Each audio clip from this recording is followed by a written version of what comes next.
교회의 역사는 끊임없는 개혁의 과정이었습니다. 종교개혁은 16세기에만 일어난 사건이 아니라 오늘날에도 계속되어야 할 신앙의 과제입니다. 현대 그리스도인들은 물질주의, 형식적 신앙, 공동체적 약화 등의 도전에 직면해 있습니다. 이와 같은 상황 속에서 우리는 신앙개혁을 어떻게 실천해야 할까요? 역대하 35장은 유다의 마지막 선한 왕 요시야가 유월절을 성대하게 회복한 사건과 그가 애굽왕 느고와의 전쟁에서 무리한 결정을 내려 비극적으로 생을 마감하는 내용을 담고 있습니다. 요시야는 신앙개혁의 모범이었지만 동시에 하나님의 뜻을 제대로 분별하지 못해 생을 마치는 모습을 보입니다.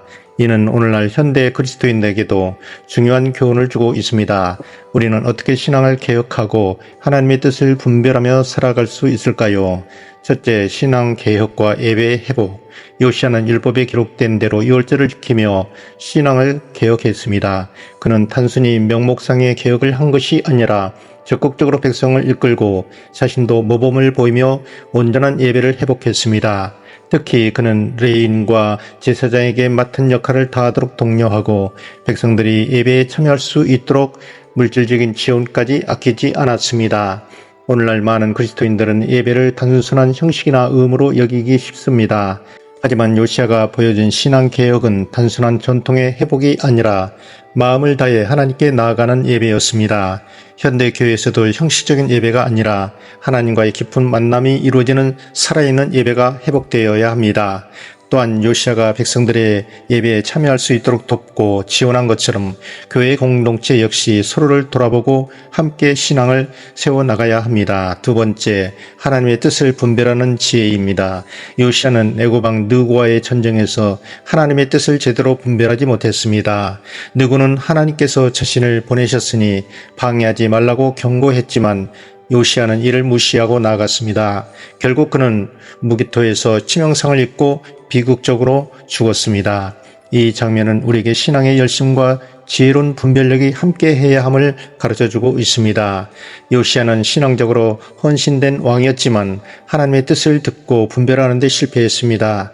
오늘날에도 신앙적으로 열심을 내지만 자신의 생각과 판단을 앞세운 나머지 하나님의 음성을 제대로 듣지 못하는 경우가 많습니다. 예를 들어 선한 목적이라 해도 하나님께 묻지 않고 무리하게 추진하는 일들이 있을 수 있습니다. 교회의 사역이나 개인적인 결정을 내릴 때 우리가 정말 하나님의 뜻을 따르고 있는지 겸손히 돌아봐야 합니다. 세 번째, 현대 그리스도인의 신앙 적용. 첫째, 진정한 예배 회복이 필요합니다. 요시야가 율법에 따라 온전한 유월절을 지켰듯이 우리도 형식적 예배가 아니라 하나님께 진심으로 나아가는 예배를 드려야 합니다. 예배는 우리의 삶을 변화시키는 중심이 되어야 하며 하나님과의 만남이 이루어지는 자리여야 합니다. 둘째, 하나님의 뜻을 분별하는 자세가 필요합니다. 신앙의 열심만으로는 충분하지 않습니다. 하나님의 뜻을 듣고 분별하는 것이 더욱 중요합니다. 기도와 말씀을 통해 하나님과 친밀한 관계를 맺으며 우리의 생각이 아니라 하나님의 계획을 따르는 삶을 살아야 합니다. 세 번째, 공동체적인 신앙을 실천해야 합니다. 요시야는 유월절을 회복하면서 백성들을 위한 준비를 아끼지 않았습니다. 이는 신앙의 개인적인 것이 아니라 공동체 속에서 함께 성장해야 함을 보여주고 있습니다. 현대 그리스도인들도 서로를 돌아보며 함께 예배하고 성장하는 신앙을 가져야 하겠습니다. 역대하 35장은 신앙개혁의 중요성과 하나님의 뜻을 분별하는 지혜를 강조합니다. 요시야는 예배를 회복하며 위대한 신앙의 계획을 이뤘지만 마지막 순간에 하나님의 뜻을 분별하지 못해 비극적인 결말을 맞았습니다. 오늘날 그리스도인들은 요시야의 신앙적 열정을 본받되 동시에 하나님의 뜻을 분별하는 지혜를 길러야 합니다.